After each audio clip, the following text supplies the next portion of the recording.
As has already been said, we have a real crisis of trust in politics and in our institutions. And I want to talk about why and what I think we must do about it. Now, I'm going to start with disinformation, which I agree is a real problem. Foreign state actors clearly engage in it. Social media and AI make the spread of disinformation easier and cheaper than ever before, and the government must reflect this threat in its defence and security of the United Kingdom.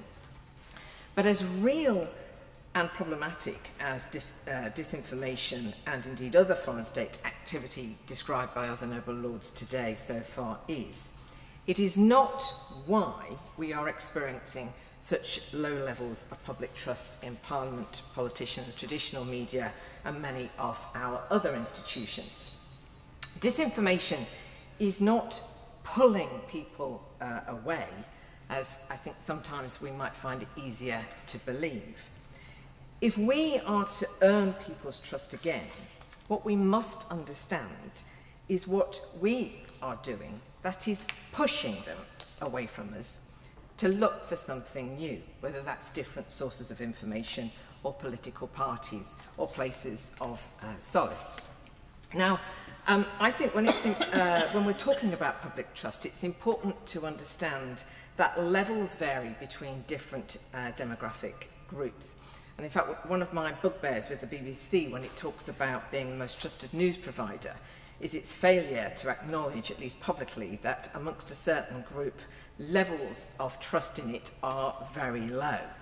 Because I think if they did that, they would find life would be so much easier. But anyway, it should be no surprise to know that the demographic group most distrusting of the political and media classes are people who were Leave voters and live in the post-industrial and coastal towns and in rural areas. The people who have consistently voted for and demanded change for at least the last 10 years and whose demands have not yet been met. Worse than that, who have observed politicians battle amongst ourselves to stop Brexit, to not reduce immigration, never mind to not stop illegal immigration. The same people who have watched as the law-abiding and tax-paying are subject to more taxes, rules and regulations, whilst lawbreakers get away with whatever they choose to do. The expectations and demands of these people are legitimate. They deserve to be taken seriously and shown respect. Indeed, what they want would create better conditions for people far more than just them. But they are the people who we have already heard talked about, who have lost out most over the last 30 years or so. It's that we ignore or willfully misunderstand them, sometimes even abuse them for their views and demands of us, that is making them give up on us. Now, mainstream political parties and traditional broadcast media, and it is the broadcast media and the BBC in particular who have the biggest responsibility in this area, have a choice.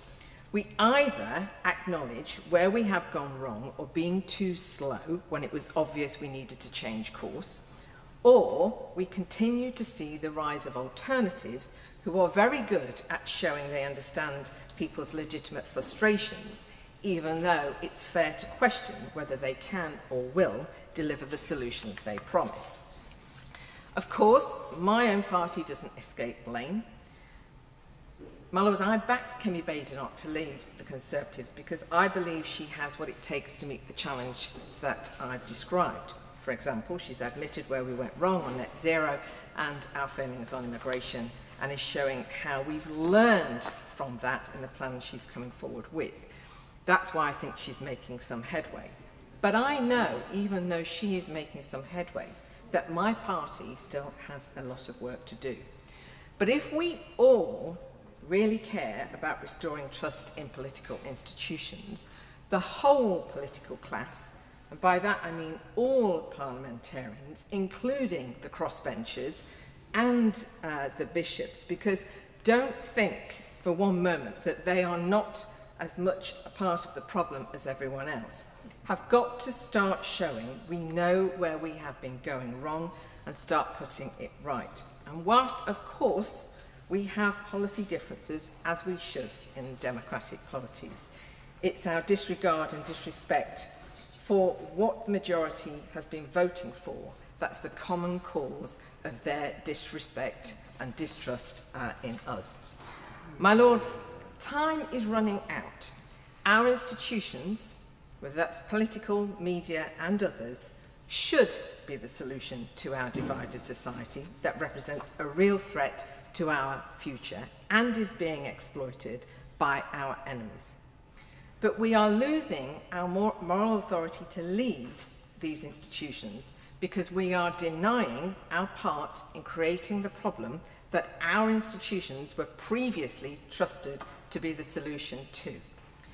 Blaming disinformation or voters for wanting simple solutions to complex problems, and by the way, I think that is such a disrespectful thing to ever claim, because I just do not believe that is what people want. What they want from us is a demonstration that we understand why, or understand the problems that they're really facing from their perspective. But blaming disinformation and them is displacement activity.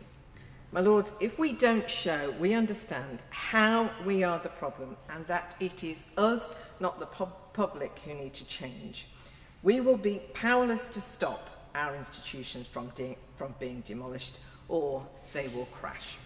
Yeah.